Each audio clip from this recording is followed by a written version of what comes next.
नमस्कार दोस्तों, ग्राम समाज एवं ग्राम विकास के अंतर्गत आज का हमारा 7वां एपिसोड है। और आज हम जो परीक्षा उपयोगी प्रश्न है इसके अंतर्गत उत्तर प्रदेश में कृषि व्यवस्था पर आधारित कुछ महत्वपूर्ण क्वेश्चंस लेके आए हैं। तो आज का जो हमारा टॉपिक है वो उत्तर प्रदेश में कृषि व्यवस्था, इससे महत्वपूर्ण क्वेश्चंस हैं। तो आइए क्वेश्चन स्टार्ट करते हैं। पहला क्वेश्चन देखिए, उत्तर प्रदेश राज्य में कुल खाद्यान्न का कितना प्रतिशत उत्तर प्रदेश राज्य भारत के कुल खाद्यान्न का कितना प्रतिशत उत्पादन करता है? तो उत्तर प्रदेश में भारत के कुल जितना भी खाने का अनाज उत्पन्न होता है वो कितना मतलब उसमें जो भागीदारी है उत्तर प्रदेश की वो कितनी है? तो ये भागीदारी है 16%। अगर बात की जाए कुल कृषि योग्य भूमि जो पूरे भारत देश में है उसका कितना प्रतिशत भूभाग उत्तर प्रदेश में है? तो वो है 20% भूभाग उत्तर प्रदेश में है। और खाद्यान्न का कुल 16% उत्पादन उत्तर प्रदेश राज्य में होता है। और जो उत्तर प्रदेश के लोग हैं यहाँ की 73%, यहाँ के 73% लोगों की जीविका का जो मुख्य साधन है वो कृषि है।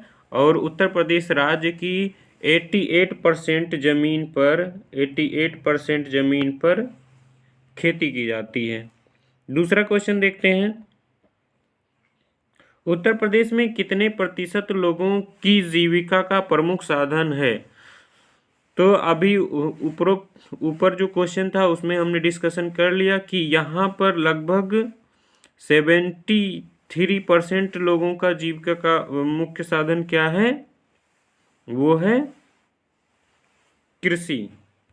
तो उत्तर प्रदेश के कितने प्रतिशत लोगों की जीविका का प्रमुख आधार कृषि है? वो 73%।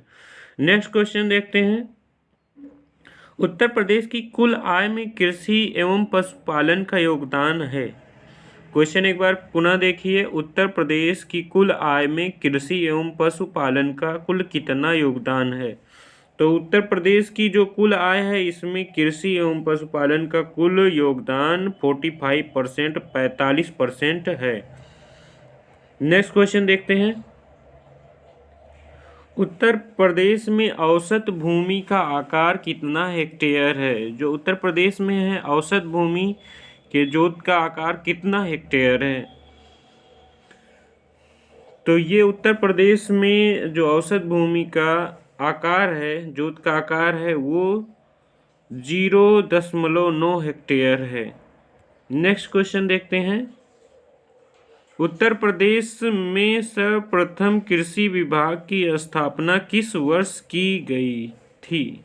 तो उत्तर प्रदेश में सबसे पहले जब कृषि विभाग की स्थापना की गई थी वो किस वर्ष की गई थी? तो ये की गई थी 1875 में की गई थी। अगला क्वेश्चन देखते हैं, कुल खेती क्षेत्र से तात्पर्य है। तो कुल खेती क्षेत्र से क्या तात्पर्य होता है इसके बारे में देखते हैं। ए गिवन है, वर्ष में सकल खेती करने योग्य क्षेत्र। बी, वर्ष में शुद्ध खेती किया गया क्षेत्र। सी, वर्ष में शुद्ध खेती किया गया क्षेत्र प्लस वह क्षेत्र जिसमें एक बार से अधिक खेती की गई हो, या डी, उपरोक्त सभी। तो यहाँ देखिए, जो कुल खेती क्षेत्र का तात्पर्य होता है वो होता है वर्ष में शुद्ध खेती किया गया क्षेत्र प्लस वह क्षेत्र जिसमें एक बार से अधिक खेती की गई हो। नेक्स्ट क्वेश्चन देखते हैं, राज्य कृषि उत्पादन मंडी परिषद की स्थापना कब की गई थी? तो जो मंडी परिषद की स्थापना की गई थी ये 1973 में की गई थी, 1973 में। तो राज्य कृषि उत्पादन मंडी की स्थापना 1973, option B is right. Next question देखते हैं, कृषि विकास निधि की अधिकतम राशि क्या है? तो जो कृषि विकास निधि है, राज्य कृषि विकास के लिए इसकी अधिकतम राशि कितनी प्रदान की जाएगी? तो ये है 30 करोड़। तो कृषि विकास निधि की अधिकतम राशि कितनी है? 30 करोड़। नेक्स्ट क्वेश्चन देखते हैं। वार्षिक क्रम और वर्षांतर फसल उगाने की व्यवस्था को क्या कहते हैं? वार्षिक क्रम में और वर्ष के अंतराल में फसल उगाने की व्यवस्था को क्या कहा जाता है? ये चकबंदी लेखपाल 2015 में आया हुआ क्वेश्चन है। तो इसको कहते हैं फसल रोपण अनुक्रम। नेक्स्ट क्वेश्चन देखते हैं। उत्तर प्रदेश में कृषि को जलवायु के आधार पर कितने प्रदेशों में विभाजित किया गया है? तो उत्तर प्रदेश को जो जलवायु के आधार पर कितने प्रदेशों में विभाजित किया गया है? तो ये विभाजित किया गया है जलवायु के आधार पर 9 प्रदेशों में। उत्तर प्रदेश में जो कृषि है उसको जलवायु के आधार पर कितने प्रदेशों में विभाजित किया गया है? ये 9 प्रदेशों में विभाजित किया गया है। नेक्स्ट क्वेश्चन देखते हैं। किस कृषि जलवायु प्रदेश में खरीफ फसलों का उत्पादन किया जाता है? तो जो खरीफ फसलों का उत्पादन होता है वो किस कृषि जलवायु क्षेत्र में होता है? ऑप्शन ए उत्तर पूर्वी मैदानी क्षेत्र, ऑप्शन बी पूर्वी मैदानी प्रदेश, सी विंध्य प्रदेश और डी ए और बी।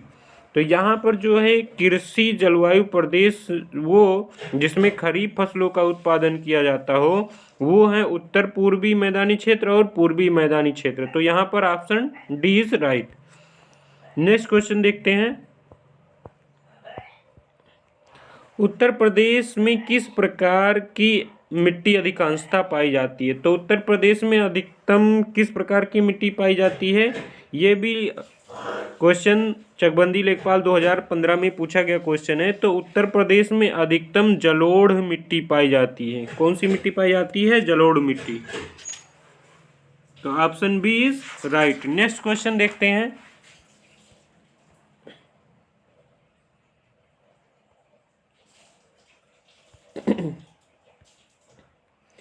परिक्षेत्रीय मृदा को और क्या कहते हैं? तो जो परिक्षेत्रीय मृदा होती है उसे और क्या किस नाम से जाना जाता है?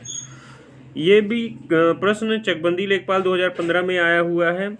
तो परिक्षेत्रीय मृदा को क्या कहते हैं? ऑप्शन ए ट्रांसपोर्टेटेड मृदा, ऑप्शन बी ड्रिफ्ट मृदा, option C alluvial soil, option D ये सभी। तो जो परिक्षेत्रीय मृदा होती है उसे ये इन सभी नामों से जाना जाता है। ट्रांसपोर्टेड मृदा, एलुवियल सॉइल, ड्रिफ्ट मृदा। नेक्स्ट क्वेश्चन देखते हैं। मिट्टी का सर्वाधिक कटाव किस प्रकार की मिट्टी में होता है? तो जो मिट्टी का सर्वाधिक कटाव होता है वो किस प्रकार की मिट्टी में होता है? तो ये होता है बलुई मिट्टी में। नेक्स्ट क्वेश्चन देखते हैं। तेज हवा की गति कितनी होती है? तो जो तेज हवा होती है उसकी गति कितनी होती है? अब यहाँ पे आंधी तूफान तो दिया नहीं गया है और इस तरह का क्वेश्चन चकबंदी लेखपाल 2015 में आया हुआ भी है। तो इसमें जो ऑप्शन सही हो जाएगा वो आपका हो जाएगा 30 मील प्रति घंटा। यानी कि तेज हवा की गति कितनी होती है? 30 मील प्रति घंटा। इसको आप 40 से 50 किलोमीटर प्रति घंटा भी कह सकते हैं।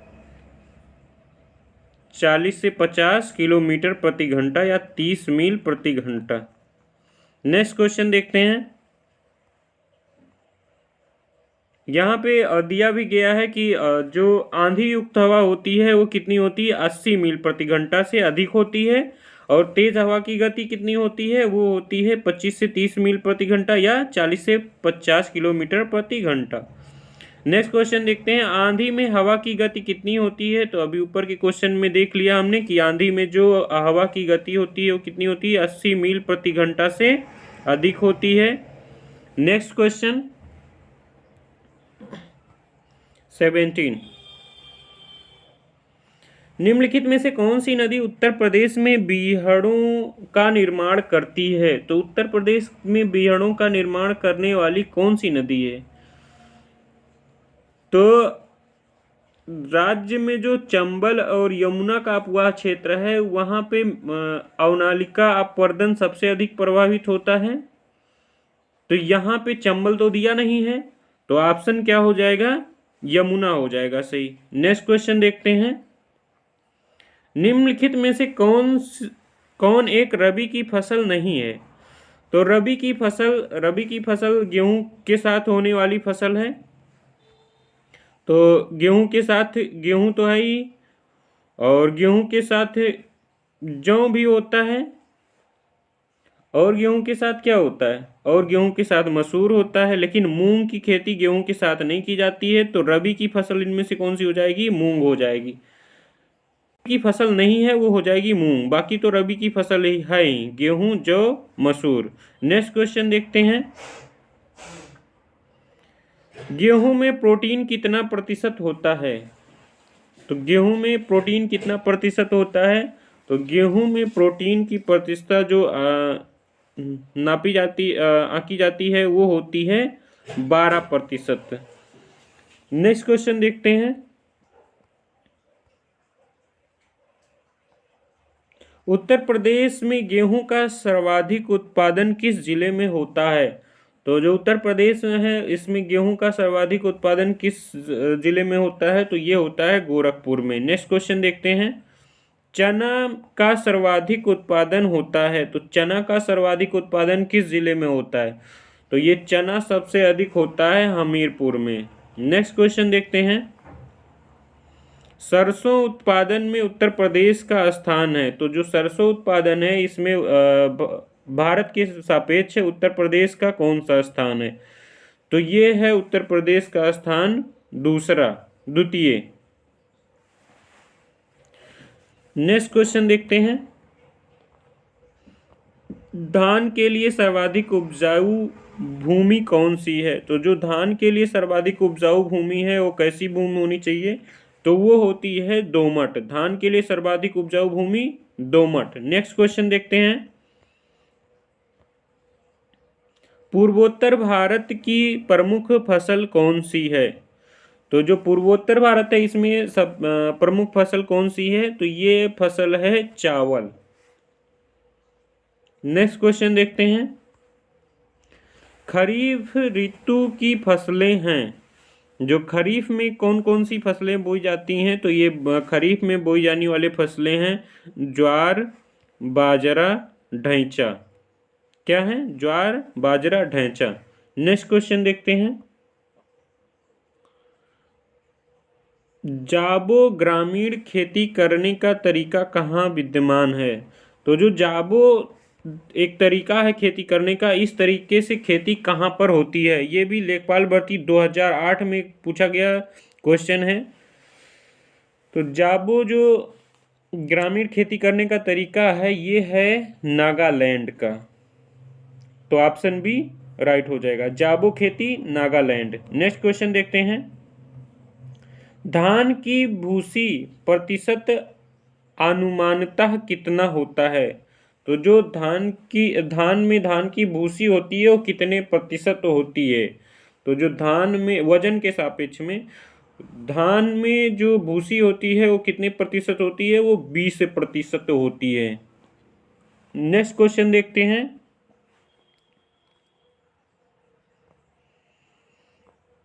चावल की उन्नत बीज के लिए प्रति हेक्टेयर बीज रोपण दर कितनी होती है? तो चावल मतलब धान लगाना है आपको, तो प्रति हेक्टेयर बीज रोपण के लिए कितना किलो बीज चाहिए आपको? तो प्रति हेक्टेयर ये चाहिए आपको 15 किलो। चावल के उन्नत बीज के लिए प्रति हेक्टेयर बीज रोपण दर कितनी होनी चाहिए? 15 किलो। यहाँ पे इस बात का खास ध्यान रखना है, चावल के उन्नत बीज यानी कि हाइब्रिड की बात कर रहा है। नेक्स्ट क्वेश्चन देखते हैं। उत्तर प्रदेश के किन जिलों में पटसन की खेती होती है? तो जो पटसन की खेती होती है वो किन जिलों में अधिकतर होती है? तो जो पटसन की खेती होती है वो उत्तर प्रदेश के महाराजगंज, बहराइच, देवरिया, गोंडा, सीतापुर, गोरखपुर, लखीमपुर खीरी, इन सभी जगह खरीफ की जो फसल है पटसन, ये एक नगदी फसल के रूप में की जाती है। तो इसमें जो ऑप्शन हो जाएगा वो क्या हो जाएगा? ऑप्शन हो जाएगा इसमें देवरिया और गोरखपुर। नेक्स्ट क्वेश्चन देखते हैं। उत्तर प्रदेश की प्रमुख व्यावसायिक फसल क्या है? तो उत्तर प्रदेश की जो सबसे प्रमुख व्यावसायिक फसल है वो क्या है? वो तो सभी को मालूम है, गन्ना है। नेक्स्ट क्वेश्चन देखते हैं। ईख की अधिशाली किस्म की फसल अवधि क्या है? जो ईख मतलब गन्ने की अधिशाली किस्म की जो फसल अवधि होती है वो कितनी होती है? वो होती है 18 माह। नेक्स्ट क्वेश्चन देखते हैं। आलू निम्नलिखित में से कौन सी फसल रूट क्रॉप नहीं है? तो रूट क्रॉप कौन सी फसल नहीं है? तो आलू, चुकंदर, शकरकंद, ईख। तो इसका ऑप्शन हो जाएगा ईख। नेक्स्ट क्वेश्चन देखते हैं।